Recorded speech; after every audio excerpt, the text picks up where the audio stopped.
નમસ્કાર. દિવસભરના તાજા સમાચારોમાં તમારું સ્વાગત છે. તમારી સાથે હું છું પિનલગીરી ગોસ્વામી.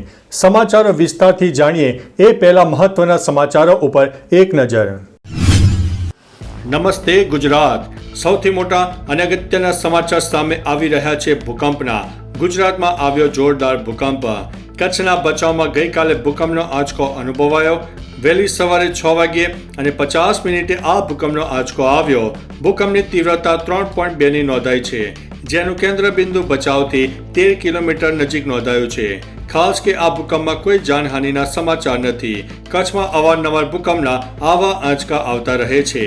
મિત્રો, અન્ય મહત્વના સમાચારની વાત કરીએ તો નદીના પાણીના પ્રવાહ વચ્ચે ફસાયો હતો યુવક. જમ્મુ કાશ્મીરમાં ધોધમાર વરસાદના કારણે તાવી નદીમાં ભારે પૂર આવ્યો. ત્યારે સોશિયલ મીડિયા પર એક વિડીયો વાયરલ થઈ રહ્યો છે, જેમાં એક યુવાન તાવી નદીમાં ખૂબ જ ખરાબ રીતે ફસાયો હતો. યુવક નદીમાં પુલનો થાંભલો પકડીને નદીની વચ્ચોવચ્ચ ઊભો છે. વહીવટીતંત્રને જાણ થતાં જ એસડીઆરએફના જવાનો મદદે આવી પહોંચ્યા હતા.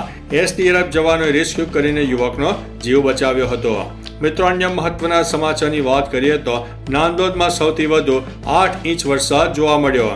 રાજ્યમાં છેલ્લા 24 કલાકમાં 26 જિલ્લામાં 142 તાલુકામાં વરસાદ ખાબકી ગયો. SEOC ગાંધીનગરના અહેવાલ મુજબ છેલ્લા 24 કલાકમાં નર્મદાના નાંદોદ તાલુકામાં સૌથી વધુ 8.6 ઇંચ જેટલો વરસાદ પડ્યો. નર્મદાના તિલકવાડા અને દાહોદ તાલુકામાં 7 ઇંચથી પણ વધુ વરસાદ નોંધાઈ ગયો છે. મિત્રો, અન્ય મહત્વના સમાચારની વાત કરીએ તો બ્રિક્સે અમેરિકી અને ઇઝરાયેલી હુમલાઓની નિંદા કરી છે.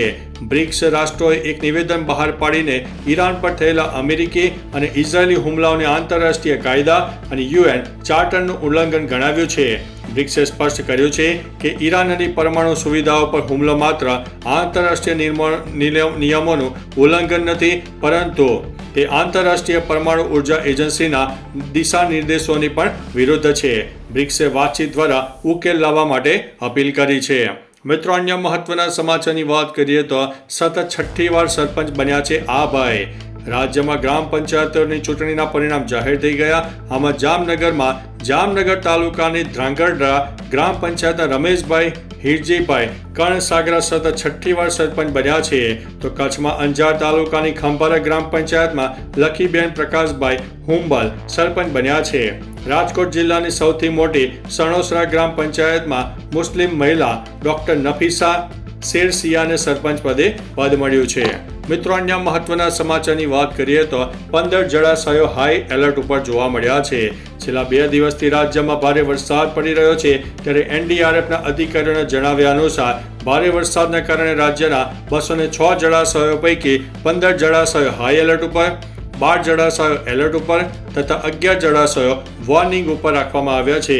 રાજ્યમાં ભારે વરસાદની કોઈ પણ કટોકટીની પરિસ્થિતિને પહોંચી વળવા માટે એનડીઆરએફ અને એસડીઆરએફની કુલ 34 ટીમો જિલ્લા કક્ષાએ ડિપ્લોય કરવામાં આવી છે. ઉપરાંત 2 ટીમને સ્ટેન્ડ બાયમાં પણ રાખવામાં આવી છે. મિત્રો, અન્ય મહત્વના સમાચારની વાત કરીએ તો સુરતમાં ખાડી વિસ્તારમાં હજુ પણ બેહાલ માહોલ છે. સુરતમાં મેઘો મુશળધાર વરસ્યો. આથી શહેરમાં જળબંબાકારની પરિસ્થિતિ સર્જાઈ.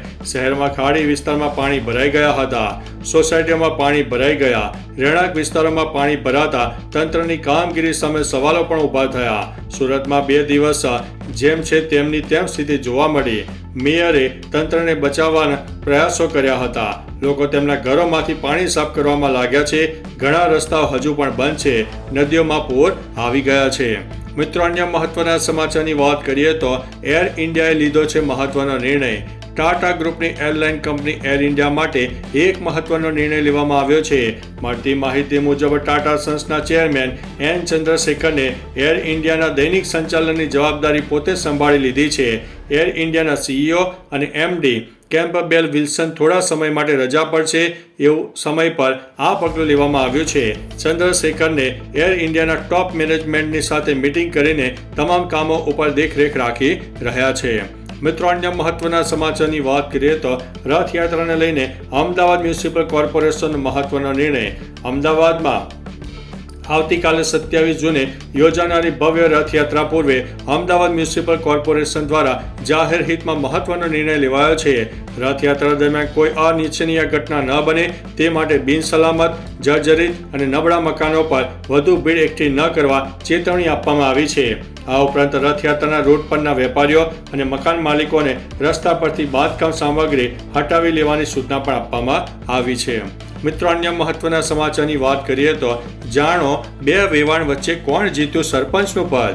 ગ્રામ પંચાયતની ચૂંટણીનું પરિણામ જાહેર થઈ ગયું. આ દરમિયાન ગીર સોમનાથ જિલ્લાના ગીર ગઢડા તાલુકાનું જૂના ઉગલા ગામ ચર્ચામાં આવ્યું છે, કેમ કે અહીં સરપંચની જંગમાં બે વેવાણો મેદાનમાં ઉતરી હતી, જેમાં છેલ્લા 10 વર્ષથી ભાવનાબેન નંદવાણા સરપંચ હતા. ત્યારે આ વખતે તેમના જ વેવાણ જયાબેન ડાંગોદરાએ તેમને હરાવ્યા છે.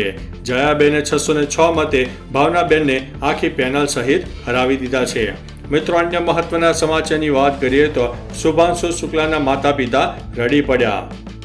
ભારતીય અવકાશ યાત્રી શુભાંશુ શુક્લા અને અન્ય 3 અવકાશ યાત્રીઓએ એક્સિયોમ 4 મિશન હેઠળ આંતરરાષ્ટ્રીય અવકાશ મથક માટે સ્પેસ એક્સના ફાલ્કન 9 રોકેટને નાસાના કેનેડી સ્પેસ સેન્ટરથી ઉડાન ભરી હતી. ત્યારે શુભાંશુ શુક્લાના માતા પિતા, સંબંધીઓ ફ્લોરિડા અને યુએસમાં નાસાના કેનેડી સ્પેસ સેન્ટરમાં હાજર રહ્યા હતા. સફળતાપૂર્વક મિશન લોન્ચ થતાં શુભાંશુના માતા પિતા ભાવુક થઈ ગયા અને આંખોમાંથી ખુશીના આંસુ વહેવા લાગ્યા હતા. મિત્રો, અન્ય મહત્વના સમાચારની વાત કરીએ તો સરપંચની જંગ, પુત્રને હરાવીને પિતા બન્યા છે સરપંચ. ગુજરાતમાં ગ્રામ પંચાયત ચૂંટણીના પરિણામોમાં વિવિધ કિસ્સાઓ સામે આવી રહ્યા છે, જેમાં ભાઈઓ અને વેવાણ વચ્ચે સરપંચની જંગ જોવા મળી. હવે પુત્રને હરાવીને પિતા સરપંચ બન્યા છે. ડાંગમાં આહવાના ગલકુંડ ગ્રામ પંચાયતનું પરિણામ જાહેર થયું, જેમાં પોતાના પુત્રને હરાવીને પિતા સુરેશ વાઘ સરપંચ બન્યા છે. સુરેશ વાઘે 576 મતથી લીડથી પોતાના જ પુત્રને હરાવ્યો છે. હવે ગલકુંડ ગ્રામ પંચાયતના સરપંચ સુરેશ વાઘ હશે. મિત્રો, અન્ય મહત્વના સમાચારની વાત કરીએ તો 32 ગંગા નદી ગાંડીતુર બની છે. નદીઓમાં ભારે પૂર આવી ગયા છે. સુરતમાં ભારે વરસાદને કારણે બલેશ્વરની 32 ગંગા નદીમાં પૂર આવ્યું છે. નદી બંને કાંઠે વહેતા ગાંડીતુર બની છે. બલેશ્વરનું આખું ગામ બેટમાં ફેરવાઈ ગયું છે. ટાંકી, ખાડી પાર લીમડા ફળિયા પાણીમાં ગરકાવ થઈ ગયા છે. પાણી ભરાવાને કારણે 100 થી વધુ પરિવારો અસરગ્રસ્ત થયા છે. બલેશ્વરની ટુંડી અને સાકી તરફ જતો રસ્તો પણ બંધ કરાયો છે. મિત્રો, અન્ય મહત્વના સમાચારની વાત કરીએ તો ચિઠ્ઠી ઉછાળીને વધુ એક સરપંચની પસંદગી કરવામાં આવી છે. હવે ડબારી ગામમાં પણ સરપંચ માટે ચિઠ્ઠી ઉછાળવાનો નિર્ણય લેવાયો. ડબારીમાં સરપંચના બંને ઉમેદવારને 341 મત મળ્યા. આ ટાઈ થતા સરપંચ કોણ બનશે તે માટે ચિઠ્ઠી ઉછાળવામાં આવી, જેમાં ધર્મિષ્ઠાબેન પટેલનું નામ સામે આવતા તેમને વિજેતા જાહેર કરાયા છે.